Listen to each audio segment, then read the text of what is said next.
Bonjour à toutes et à tous, vous écoutez Daphné le livre maudit, épisode 9 et dernier épisode. Une histoire qui vous fait voyager à travers 9 sites inscrits sur la liste du patrimoine mondial de l'UNESCO de la Bourgogne-Franche-Comté, des Vosges du Sud aux montagnes du Jura, en passant par la Bourgogne. Lors de cet ultime épisode, Daphné et Léo vous emmènent explorer un nouveau lieu exceptionnel, étroitement lié à son architecte, Le Corbusier. Il s'agit de la chapelle de Notre-Dame-du-Haut à Ronchamp. C'est sur les vestiges d'une ancienne chapelle endommagée par les bombardements de la Seconde Guerre mondiale qu'elle a été construite à partir de 1953. Et pour ce faire, Le Corbusier a presque carte blanche. Il offre une véritable promenade architecturale, inspirée par des paysages alentours, les 4 horizons, mais aussi les formes de la nature et les proportions du corps humain. Tout un programme, n'est-ce pas ? Il apporte un soin particulier à la lumière, afin de faire de ce lieu très sobre, un espace propice au recueillement, un recueillement qui dépasse les questions de religion. Le dénouement des aventures de Daphné et Léo sera, à l'image de ce lieu, sous le signe du partage et de l'émotion. Envie d'en savoir plus sur la chapelle de Ronchamp ? Rendez-vous sur www.bourgognefranchecomté.com. Bonne écoute.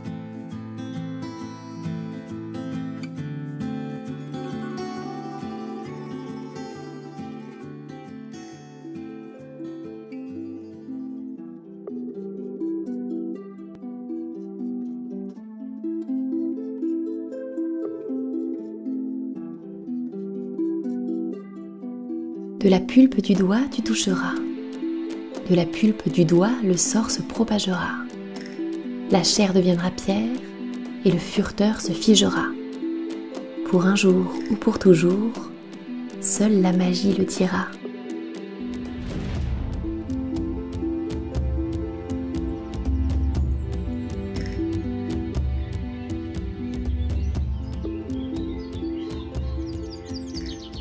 L'épopée touche à sa fin. Daphné, Léo et Ariane ont arpenté des parcelles de vignes bien particulières, les climats de Bourgogne, à la recherche d'un cep. Oui, mais pas n'importe lequel. Le cep des amoureuses.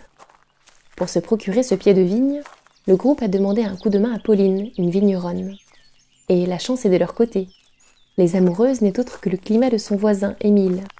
Sauf qu'il est introuvable. Comment faire ? Surtout que le temps presse. Pauline a donc pris une initiative. Elle leur a confié un cep et a promis de tout expliquer à Émile.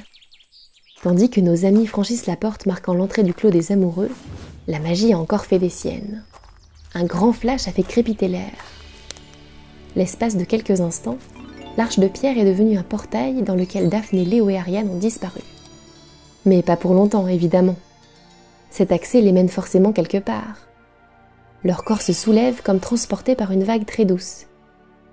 De délicieux reflets colorés frôlent leur visage, évoquant un kaléidoscope géant. Au bout de quelques secondes, l'onde les dépose délicatement sur une surface molle et humide. L'air est chargé des odeurs grasses et fraîches de la nature après la pluie. Abrités sous les arbres, nos aventurières et aventuriers découvrent un nouveau site. Un peu plus loin, sur une colline, se dresse une construction tout en contraste. Un corps blanc, un toit sombre. Mais ce qui surprend le plus Daphné, ce sont ces formes qui s'enroulent et se déroulent, comme le ressac, le mouvement des vagues qui vient s'échouer sur le sable et se retire. Ou comme un coquillage. Une carapace de crabe, Dit soudain Ariane comme si elle lisait dans ses pensées. Comment ? S'étonne Daphné. Moi aussi. La première fois que j'ai vu la chapelle de Ronchamp, sa forme m'a interpellée. C'est l'œuvre d'un architecte très célèbre, Le Corbusier. C'est lui qui a conçu l'immeuble plein de couleurs à Marseille. La cité radieuse ? Oui, c'est bien lui. Confirme Ariane visiblement impressionnée. Et là, il s'est inspiré de formes qu'il voit dans la nature. Le toit, c'est une carapace de crabe trouvée sur une plage aux États-Unis. Moi, ça me rappelle plutôt un oiseau prêt à s'envoler. Libre à toi d'y voir ce que tu souhaites. L'imagination n'a pas de limite.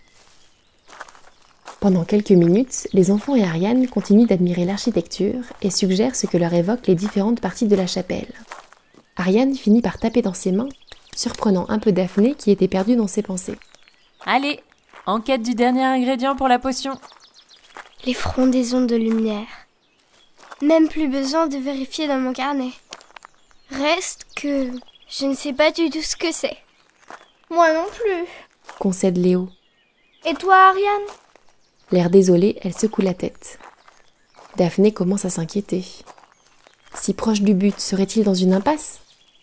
Ariane penche la tête pendant quelques instants et fronce les sourcils.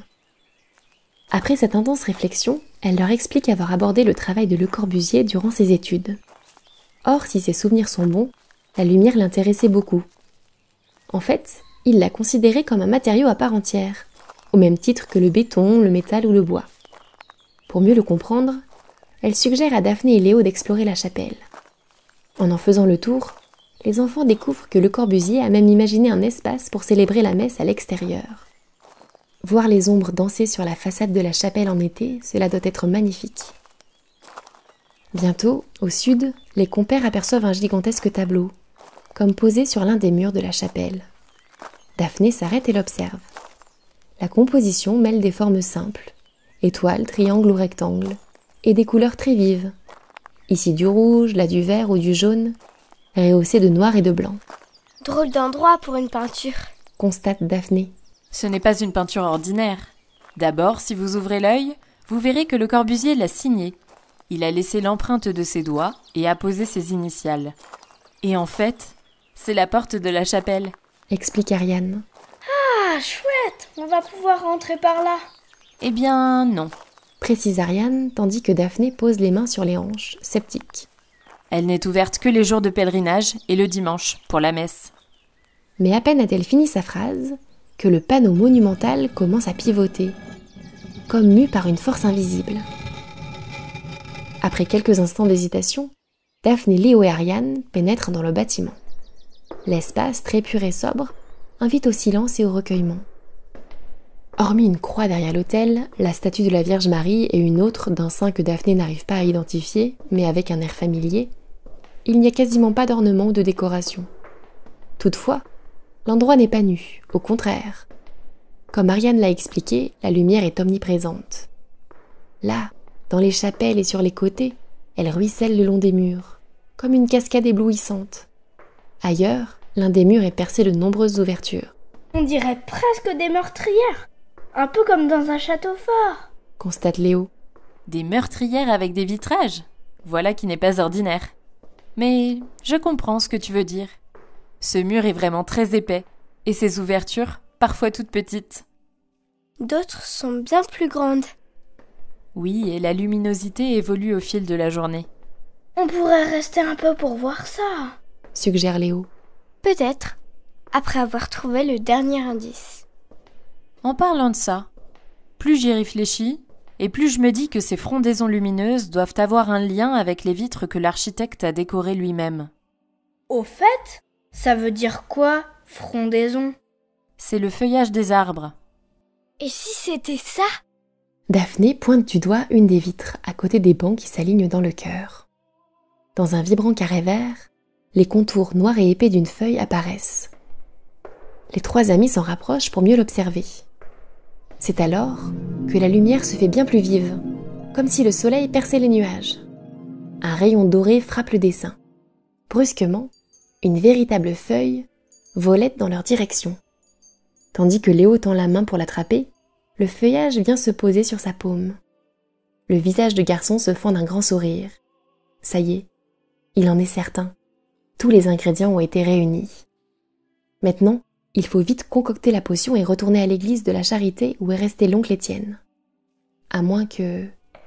Daphné se rapproche de la drôle de statue qu'elle a aperçue en arrivant. Ses traits sont un peu lissés par la pierre, mais c'est bien lui, c'est son oncle, totalement pétrifié. Voilà qui est mystérieux, mais très pratique. Pour confectionner la potion, Léo propose qu'on utilise sa gourde. Elle est dans le sac à dos. L'architecte pose le cep sur le sol et attrape la bouteille. Léo s'en empare et la boit d'un trait. Maintenant, place au breuvage. Ariane plonge à nouveau la main dans le sac et en extrait la boîte contenant les rayons de solstice. Daphné la saisit, l'entrouvre délicatement en dirigeant la fente vers le goulot de la bouteille. Ensuite, l'architecte lui passe la plume de Vauban. Puis c'est au tour de Léo de glisser la fumetaire qu'il froisse doucement, puis la pincée de sel. Ariane sort les baies de viorne d'une des poches et les ajoute à la préparation. Mais que faire du cep? Le pied de vigne est bien trop gros pour entrer dans la bouteille, constate Daphné. Je tenterai bien quelque chose. Explique Léo alors qu'il rebouche sa gourde et la secoue vivement. Après tout, c'est vrai que nous n'avons aucune recette, aucun mode d'emploi. S'en attriste Ariane. Le garçon rouvre sa bouteille et en verse le contenu dans le pot. Daphné ne s'attendait pas à ça. Elle reste figée. C'est alors que le cep commence à se tortiller. On dirait qu'il pousse. Qu'il pousse très très vite même. Léo attrape la plante et la place au pied de la statue. Rapidement, ce qui n'était qu'un tout petit cep devient une vigne solide et noueuse. Elle s'enroule autour de l'oncle Étienne jusqu'à le recouvrir complètement. Des feuilles sortent, frémissent avant de jaunir et de tomber. Les branches si vigoureuses, quelques minutes auparavant, se dessèchent, se transforment en poussière et révèlent une peau souple et lumineuse. Étienne est revenu à la vie. Mission réussie. Enfin, la malédiction est brisée. S'exclame Léo en lui sautant dans les bras. Quel soulagement! Bien qu'il soit encore un peu groggy, il serre Léo très fort contre lui.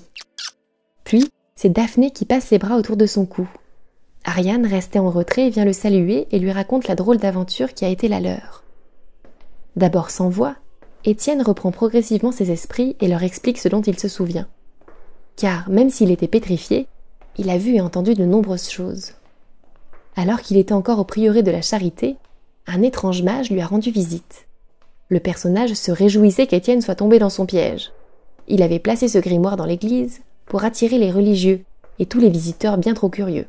Tout se transformait en statue pendant plus d'une semaine, finissait par entrer à son service. Il s'en était fallu de peu. Cependant, le mage a suivi les progrès de Daphné, Ariane et Léo, arpentant sans relâche la basilique de Vézelay, la citadelle de Besançon, l'abbaye de Fontenay, la saline royale d'Arc-et-Senans, puis la grande saline, le lac de Chalain et les climats de Bourgogne, à la recherche des ingrédients de la potion. Il a constaté leur détermination et s'est résolu à envoyer la statue d'Étienne à la chapelle de Ronchamp en usant d'une nouvelle formule magique. Quelle incroyable aventure! Daphné leur propose de sortir prendre l'air. Dehors, le spectacle est formidable. Le panorama, ce que Le Corbusier a nommé les 4 horizons, s'habille de chaudes teintes rougeoyantes et dorées. Il est désormais grand temps de prendre un peu de repos et de profiter de l'été.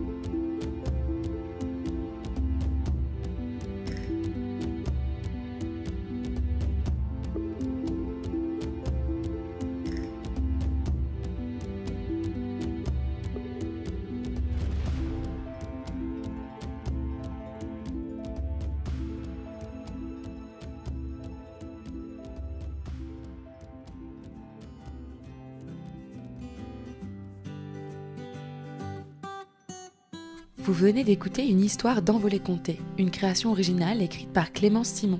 Pour nous soutenir, mettez-nous 5 étoiles sur Apple Podcast et rejoignez-nous sur Instagram. À très vite!